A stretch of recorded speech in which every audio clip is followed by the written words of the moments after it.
এসময়ত এজন দয়ালু ৰজা আছিল। তেওঁ নিজৰ ৰাজ্যত প্ৰজাসকলক অতি মৰমেৰে ৰাখিছিল।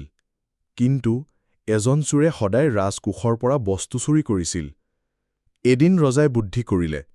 তেওঁৰ ৰাজকোষত সোণৰ মূৰশিণ্ডি এটা ৰাখিলে আৰু সৈন্যক ক'লে, চোৰ আহিলে মোক সংবাদ দিব। ৰাতি হলত চোৰে আহি মূৰশিণ্ডি চুৰি কৰিলে।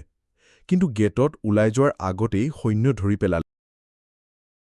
পাছদিনা ৰজাই চোৰক সুধিলে, কিয় চুৰি কৰিছিলা? চোৰে লাজ পাই ক'লে, হে ৰজা, মোৰ পৰিয়ালৰ ভোকৰ বাবে মই এইটো কাম কৰিলোঁ।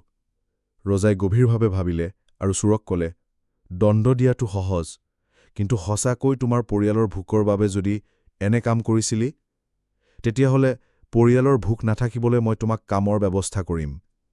চোৰে লাজতে চকুপানী টুকিলে আৰু প্ৰতিজ্ঞা কৰিলে যে তেওঁ আকৌ কেতিয়াও চুৰি নকৰে।